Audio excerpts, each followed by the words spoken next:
ორგანულ ქიმიაში ფუძემჟავური რეაქციები საკმაოდ მნიშვნელოვანია და ამიტომ დღეს ამაზე ვივარჯიშებთ.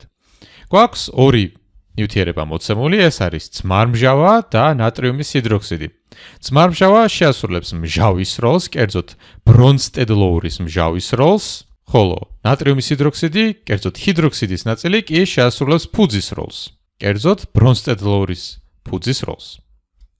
ვიცით, რომ ბრონსტედლოურის ფუძე წყალბადს იღებს, როდესაც მჟავა გასცემს. შესაბამისად, ჩვენმა OH ანიონმა უნდა მიიღოს ძმარმჟავის პროტონი, ანუ წყალბადის კათიონი. ამას კი მოახერხებს ელექტრონების დახმარებით. იგი გადასცემს ელექტრონებს ამ წყალბადს, რათა ბმას შექმნას მასთან. ელექტრონების გადაცემას კი ისრით ვაჩვენებთ. გავაფერადებ მოდი ამ ელექტრონებს, რომ გამოვარჩიოთ სხვებისგან და დავუხატავ ისარს, რომლებიც გადადის ამ წყალბადზე. ამ წყალბადის მის ელექტრონები კი გადავა ჟანგბადზე და მივიღებთ შემდეგნაირ პროდუქტებს. მოდი ჯერ დავხატავ ჩონჩხს და დავიწყებ ჩვენი ძმარმჟავით. გვაქვს აქ ორი ნახშირბადი, ამასთან ორმაგიბით არის დაკავშირებული ჟანგბადი, რომელსაც ორი თავისუფალი ელექტრონების წყვილი აქვს. ეს ნახშირბადი კი დაკავშირებულია მეორე ჟანგბადთან, ოღონდ ამჯერად ერთმაგიბით. ამ ჟანგბადთან კი გვაქვს ორი თავისუფალი ელექტრონების წყვილი, რომელიც ისედაც ჰქონდა და მივიღეთ მესამე ახალი თავისუფალი ელექტრონების წყვილი და ასევე მას გაუჩნდა უარყოფითი ფორმალური მუხტი. ასევე ამ რეაქციის შედეგად მივიღეთ წყალი, რადგან ჰიდროქსიდმა მას შექმნა წყალბადთან. მოდი დავხატოთ ეს მოლეკულაც. გვაქვს O დაკავშირებული H-თან და ორ თავისუფალი ელექტრონების წყვილთან და ასევე დაკავშირებული ამ წყალბადთან, ამ ბმით. ეს წყალბადი ამ წყლის მოლეკულაში კი, რა თქმა უნდა, მივიღეთ აი ამ წყალბადისგან, რომელიც იყო ძმარმჟავის ნაწილი. მოდი ახლა ვიპოვოთ შეუღლებული წყვილები, ანუ ვიპოვოთ მჟავის შეუღლებული ფუძე და ფუძის შეუღლებული მჟავა. მჟავა ქონდა ძმარმჟავა, შესაბამისად, მისი შეუღლებული ფუძე იქნება აცეტატის ანიონი. აცეტატის ანიონი კი არის ზუსტად ეს მოლეკულა, ეს არის შეუღლებული ფუძე. რაც შეეხება ჰიდროქსიდის ანიონს, მას ექნება შეუღლებული მჟავა წყლის სახით. ასევე ამ ხსნარში გვექნება ჩვენი ნატრიუმის კათიონი, რომელიც დიდი ალბათობით იქნება აცეტატთან ახლოს, ამიტომ აქ მივუწერ, რომ გვაქვს ასევე ნატრიუმის კათიონი. მოდი ახლა განვიხილოთ ერთი დიდი შეცდომა, რომელსაც სტუდენტები ხშირად უშვებენ და ეს ეხება აი ამ ისარს. ხშირ შემთხვევაში სტუდენტები ისარს აი ასე ხატავენ.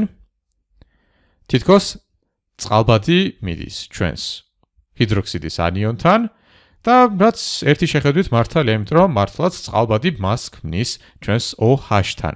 მაგრამ ის უნდა გავითვალისწინოთ, რომ ჩვენი ისრით ვხატავთ ელექტრონების მოძრაობას და არა ატომების მოძრაობას, შესაბამისად ეს ნახატი არის არასწორი და სწორია ჩვენი ეს ნახატი, რომელიც ადრე დავხატეთ, სადაც ელექტრონები მიდიან წყალბადთან და ქმნიან ბმასთან და ასევე წყალბადის ბმის ელექტრონები კი გადადიან ამ ჟანგბადზე. მოდი კიდევ ერთი მაგალითი განვიხილოთ. გვაქვს მოცემული აცეტონი და ჰიდრონიუმის კათიონი. ამ შემთხვევაში ჰიდრონიუმის კათიონი იქნება ჩვენი მჟავა, კერძოდ ბრონსტედლოურის მჟავა, ხოლო აცეტონი კი იქნება ფუძე, კერძოდ ბრონსტედლოურის ფუძე. შესაბამისად, ჰიდრონიუმმა უნდა გასცეს წყალბადი, ხოლო აცეტონმა კი უნდა მიიღოს. წყალბადს კი მიიღებს იგი ამ თავისუფალი ელექტრონების დახმარებით. იგი გადასცემს ამ თავისუფალი ელექტრონების წყვილს წყალბადს, რათა მასთან ბმა შექმნას, ხოლო წყალბადის ბმის ელექტრონები კი გადადის ამ ჟანგბადზე, რომ წარმოგვექმნას წყალი. შედეგად კი ვიღებთ პროტონირებულ აცეტონს, რომელიც ასე გამოიყურება.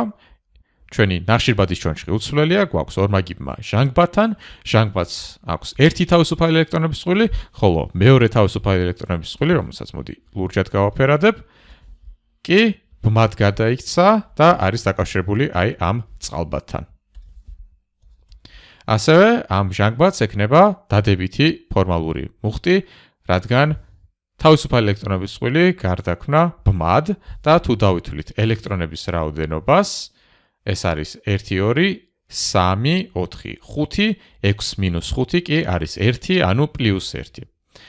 და ასევე როგორც ახსენე, მივიღეთ ამ რეაქციით წყალი, დავხატავ ამ წყალს, გვაქვს O დაკავშირებული 2H-თან და ასევე მას აქვს თავისუფალი ელექტრონების წყვილი, რომელთაგან ერთ-ერთი მიიღო აი ამ ბმისგან.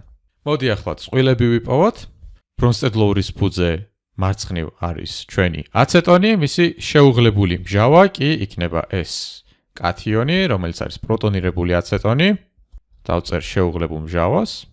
ხოლო აქ ჰიდრონიუმის კათიონი არის ჩვენი ბრონსტედ-ლოურის მჟავა, ხოლო მისი შეუღლებული ფუძე კი იქნება წყალი. ფუძემჟავური რეაქციები ორგანულ ქიმიაში საკმაოდ მნიშვნელოვანია და გირჩევთ ხშირად ივარჯიშოთ იქამდე, სანამ პირდაპირ დაუფიქრებლად არ შეგეძლებათ ამ რეაქციების გაკეთება.